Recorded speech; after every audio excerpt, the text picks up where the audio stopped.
మహిళల కోసం central bank of India ఇప్పుడు మీకు అందిస్తోంది గృహ రుణం. అతి తక్కువ వడ్డీ రేట్లకే ప్రత్యేక సెంటు గృహలక్ష్మి. పూర్తి వివరాలకు వెంటనే సంప్రదించండి 18003030. తెలంగాణ రాష్ట్రంలో మహబూబాబాద్ జిల్లా, ఖమ్మం జిల్లా, కొత్తగూడెం, సూర్యాపేట, భూపాలపల్లి, ములుగు ప్రాంతాలు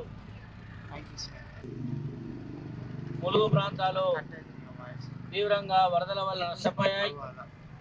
ఇది కాకుండా అనేక చెర్లు, గుంటలు తెగి, వాగులు పొంగి పంట పొలాలు పూర్తిగా దెబ్బతిన్నాయి.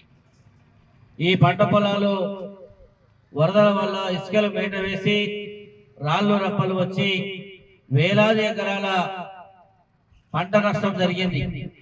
పత్తి, మిర్చి, వరి ఒకటేమిటి వేసిన పంటలన్నీ కూడా తీవ్రంగా నష్టపోయినటువంటి రైతాంగాన్ని రాష్ట్ర ప్రభుత్వం ఆదుకోవాలి, సర్వే చేయాలి.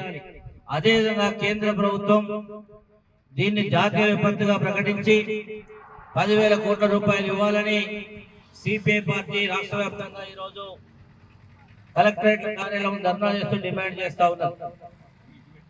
కేంద్ర ప్రభుత్వం ఆంధ్రప్రదేశ్ ఒక రకంగా, తన పాలిత రాష్ట్రాలకు ఒక రకంగా, ముఖ్యంగా తెలంగాణలో వివక్షతో కూడినటువంటి పద్ధతుల్లో వరద సహాయం ప్రకటించకుండా నేరపూరిత నిర్లక్ష్యాన్ని వహిస్తా ఉంది. ఈ రాష్ట్రంలో మంత్రులు కిషన్ రెడ్డి గారు కానీ, బండి సంజయ్ గారు కానీ, ఈటల రాజేందర్ గారు కానీ పర్యటన చేశారు. కేంద్ర మంత్రులు ఇంకా అనేక మంది వచ్చి రాష్ట్రంలో పర్యటన చేశారు. కానీ పర్యటనకు మాత్రమే పరిమితమై వరద సహాయం చేయకుండా ఇప్పటి వరకు 1 రూపాయి ఇవ్వకుండా నిర్లక్ష్యం చేస్తా ఉన్నారు. ఈ రాష్ట్రం నుండి ఎంపీలుగా ఎన్నికై కేంద్ర మంత్రులు అయినటువంటి మీరు కూడా ఈ రాష్ట్రం మాది కాదనేటువంటి భావనతో ఉన్నట్టుగా ప్రజలు భావించాల్సి వస్తా ఉంది. ఈ నష్టం ఇలా మత్స్య కార్మికులు నష్టపోయారు. అదేవిధంగా వేలాది ఇండ్లు ఈ రాష్ట్రంలో వరదల వల్ల కూలిపోయినాయి.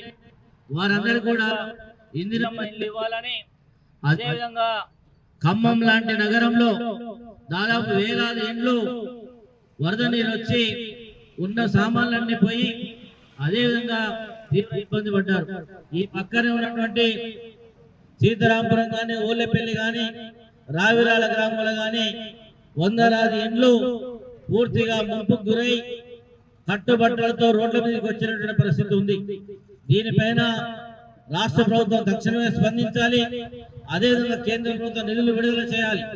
కానీ ఇవాళ కేంద్ర ప్రభుత్వం నిధులు విడుదల చేస్తేనే సహాయం కాకుండా మీరు తక్షణమే పునరావాస కేంద్రాలను ఏర్పాటు చేయాలని, అక్కడ ఉన్నటువంటి సంబంధిత అంశాలన్నింటినీ కూడా, గండ్లు పడినటువంటి చెరువులు మళ్ళీ వర్షం వస్తే నీళ్లు స్టోరేజ్ లేకుండా పోతున్నటువంటి దశలో రాజుల కొత్తపల్లి కానీ, అదేవిధంగా రావిరాల చెరువు కానీ, ఆలేరు చెరువు కానీ ఇంకా అనేక కుంటలు దెబ్బతిన్నాయి, తెగిపోయినాయి.